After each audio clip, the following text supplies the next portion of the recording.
বন্ধুরা, আজকের ভিডিওটি পুরুষ মহিলা বাচ্চা বুড়ো সবার জন্য দেখা অনেক বেশি জরুরি। কারণ বন্ধুরা, আজকে যে তথ্যগুলো আমরা আপনাদের দিতে যাচ্ছি এগুলো জানার পরে আপনাদের হুঁশ উড়ে যাবে। বন্ধুরা, আজকে এমন কিছু প্রোডাক্ট আপনাদেরকে দেখাবো যেগুলো সাফ শূকরের চর্বি থেকে ফ্যাক্টরিতে বানানো হয়। বন্ধুরা, শূকরের চর্বি থেকে তৈরি এমন অনেক কিছু রয়েছে যা আমাদের ডেইলি রুটিনে এখন শামিল হয়ে গেছে। আপনাদের আরও বেশি তথ্য জানানোর জন্য বলে দিচ্ছি যে সব ফ্যাক্টরিগুলোতে শূকরের চর্বি বেশি ব্যবহার করা হয়, কারণ এসব চর্বি শূকরের মধ্যে সবচাইতে বেশি পাওয়া যায়। আর শূকরের চর্বি টেস্টকেও বাড়ায় এবং কোম্পানি যে শূকরের চর্বি দিয়ে প্রোডাক্টগুলো বানায় সেগুলো অনেক সস্তায় বানানো যায়। বন্ধুরা, আজ শূকরের চর্বি ডালেও ব্যবহার করা হচ্ছে। বন্ধুরা, আপনারা হয়তো ভাবছেন ডালে কিভাবে শূকরের চর্বি ব্যবহার করা যায়। তো বন্ধুরা, এইসব আজকে আপনারা ফ্যাক্টরির ভেতরে নিজেরা তৈরি হতে দেখবেন। এবং আজকে বন্ধুরা, শূকরের চর্বি কোন প্রোডাক্টে পাওয়া যায় আর কোন প্রোডাক্টে পাওয়া যায় না এবং সেটা বোঝার উপায় বলবো। তাই বন্ধুরা, ভিডিওটি পুরোটা দেখবেন। क्या मिलाते हो दाल में? जानवरों की चर्बी मिलाते हैं, टेस्ट बढ़ता है उससे।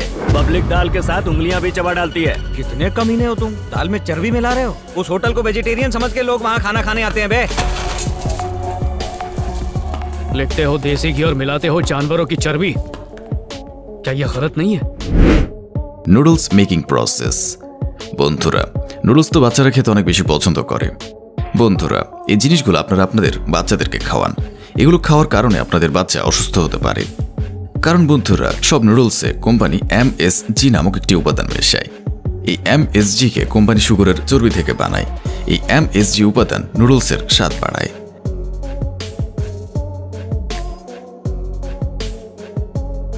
তাছাড়া বন্ধুরা, এই MSG উপাদান আখ বা ভুট্টা থেকেও বানানো যায়। কিন্তু বন্ধুরা, এই কোম্পানির সস্তায় কাজ করার জন্য বিভিন্ন ফ্যাক্টরি থেকে আসা কম দামি এই শূকরের চর্বিগুলো ব্যবহার করে।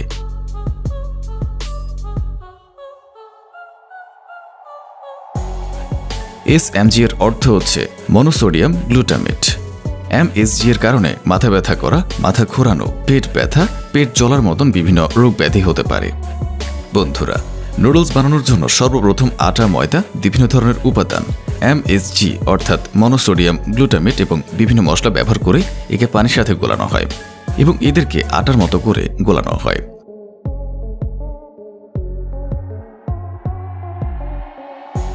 এই আটার গোলাকে একটি রোলারের মধ্য দিয়ে পাঠানো হয়। এর মাধ্যমে আটা একটি লম্বা শীটের মতো আকার নিয়ে নেয়। এখন এই আটা শীটকে অনেক বড় বড় রোলারের মধ্য দিয়ে নিয়ে যাওয়া হয়।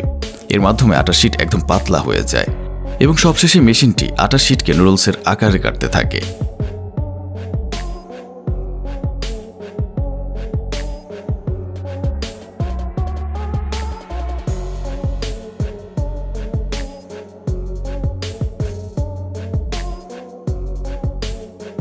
এই মেশিন সব নুডলসকে এক সমানভাবে কেটে নেয়। এরপর এই নুডলসকে ড্রায়ারের ভেতরে রান্না করা হয়। এখানে নুডলস 80% রান্না হয়ে যায় এবং বাকি 20% আপনি আপনার ঘরেই রান্না করে নেন। এরপর এই মেশিনের ভেতর ওই নুডলসগুলোকে ছোট ছোট আকারে কেটে নেওয়া হয়।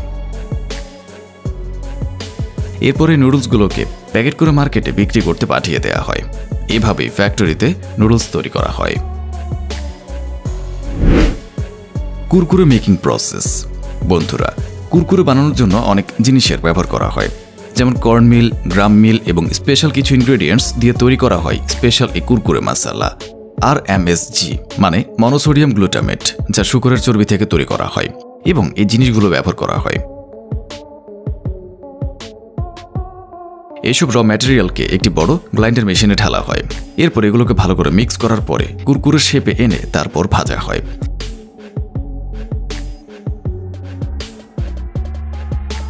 এবং সবশেষে কুরকুরের মধ্যে স্পেশাল মশলা মিক্স করে দেওয়া হয়। এখন কুরকুরেগুলোকে অনেক দ্রুততার সাথে মেশিনে প্যাক করে ফেলা হয়। Chewing gum making process. বন্ধুরা, চুইংগামের মতন প্রোডাক্টকে বানানোর জন্য সর্বপ্রথম গামকে একটি মিক্সারে ঢালা হয় এবং এরপরে কিছু আর্টিফিশিয়াল কালার এবং বিভিন্ন ধরনের উপাদান এবং MSG অর্থাৎ মনোসোডিয়াম গ্লুটামেট মিক্স করা হয়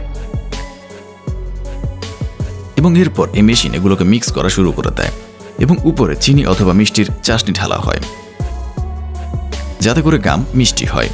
এরপর একে অন্য একটি মেশিনে ঢেলে চুইংগামের আকার দিয়ে দেওয়া হয়।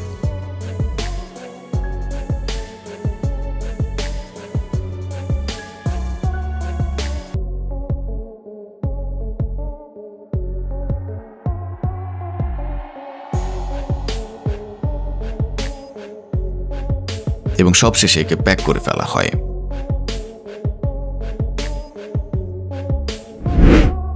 Toffee making process. বন্ধুরা, টফি বানানোর জন্য অনেক বড় একটি বাসনে প্রথমে ফ্লেভার, চিনি এবং এমএসজি অর্থাৎ মনোসোডিয়াম গ্লুটামেট যা সুগারের চর্বি থেকে তৈরি হয় এগুলোকে একটি বড় কড়াইতে গরম করা হয় এবং এরপরে একটি বড় ট্রেতে ঠান্ডা হওয়ার জন্য রাখা হয়। ঠান্ডা হওয়ার পরে এই মিক্সচার মেশিনের ভেতরে ঢালা হয় এবং এরপরে এই মিক্সচার মেশিনের ভেতরে যাওয়ার পরে মেশিন ফটাফট একে টফির আকার দিয়ে প্যাকেট করে বাইরে পাঠিয়ে দেয়। Chocolate making process. বন্ধুরা, আপনারা যে চকলেটগুলো আপনাদের বাচ্চাদের খাওয়ান, আপনি কি জানেন সেই চকলেটগুলো কিভাবে বানানো হয়? বন্ধুরা, আপনাদের জেনে রাখা উচিত এই চকলেটগুলো কিভাবে বানানো হয়। চকলেট বানানোর জন্য সর্বপ্রথম কোকোয়াকে ছিঁড়ে এনে ফ্যাক্টরিতে নিয়ে আসা হয়। এরপর এর ভেতর থেকে কোকোয়া বীজ বের করে নেওয়া হয়। এরপরে কোকোয়া বীজকে রোদে শুকানো হয়। তারপরে বীজগুলোকে রোস্ট করা হয় এবং এর কারণে এর ভেতরে ফ্লেভার আসে।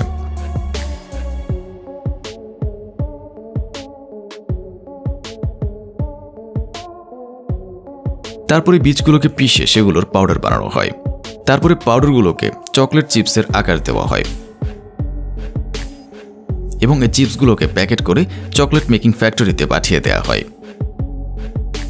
তারপর চকলেট মেকিং কোম্পানিগুলোই কোকোয়া চিপসের সাথে বাটার, সুগার আরও 3টি এমন কিছু ইনগ্রেডিয়েন্টস মেশানো হয় যা শুকরের চর্বি থেকে বানানো হয়। এসব কিছুকে মিশিয়ে একটি পেস্ট বানিয়ে নেওয়া হয়। এই পেস্টকে 3টি মেশিনের মধ্য দিয়ে পাস করানো হয় যাতে চকলেটের মধ্যে একটি স্মুথ টেক্সচার আসে। তারপরে চকলেটকে চকলেটের স্ট্রাকচারে ঢেলে সেগুলোকে ফ্রিজে রেখে দেওয়া হয়।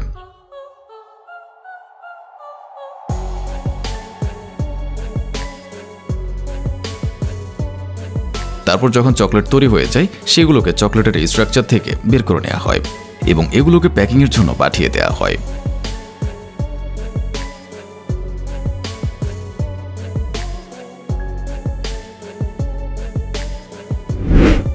Sweet making process. বন্ধুরা, ফ্যাক্টরিতে বেশি মাত্রায় কালোজাম বানানোর জন্য ময়দার একটি মিক্সচার তৈরি করা হয়। এতে শুকরের চর্বি থেকে তৈরি এমএসজি মিক্স করা হয়। এই মিক্সচারকে মেশিনে ঢেলে দেওয়া হয়। এই মেশিন সেই মিক্সচারটাকে ছোট ছোট আকারে কেটে এগুলো গোল গোল মিষ্টির আকারে নিজেই দিয়ে দেয়।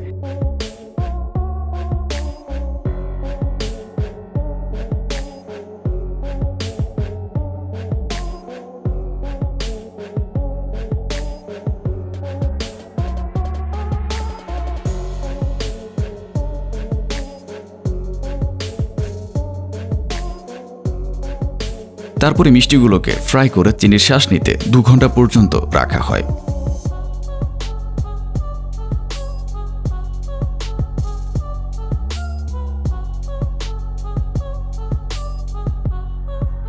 তারপরে কালোজামগুলোকে প্যাকেট করে ফেলা হয়। এইভাবে ফ্যাক্টরিতে মিষ্টি তৈরি করা হয়। Soap making process. বন্ধুরা, গোসলের সাবান বানানোর জন্য সর্বপ্রথম গ্লিসারিন, অ্যাসিড আর শুকরের চর্বি থেকে তৈরি এমএসজি এর মতো আরও অন্যান্য ইনগ্রেডিয়েন্টস একসাথে মিক্স করে এগুলোকে একটি পাউডার বানানো হয়।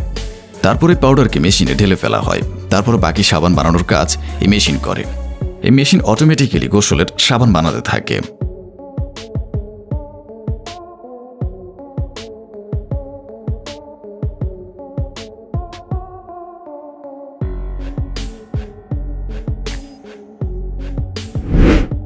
বন্ধুরা, কোন প্রোডাক্টটি শুকরের চর্বি দিয়ে বানানো হয়নি সেটা বোঝার জন্য সর্বপ্রথম ওই প্যাকেটে নিয়ে তা কোন উপাদান দিয়ে বানানো হয়েছে সেগুলো একটু দেখুন। ইনগ্রেডিয়েন্ট লিস্টে আপনি SMG, E631, E620 যদি লেখা দেখেন তাহলে আপনারা বুঝে নেবেন যে এগুলোতে শুকরের চর্বি ব্যবহার করা হয়েছে। আর বন্ধুরা, আপনারা যদি চান আমরা এরকম আরও ভিডিও বানাই তাহলে চ্যানেলটিকে সাবস্ক্রাইব এবং শেয়ার করতে একদমই ভুলবেন না।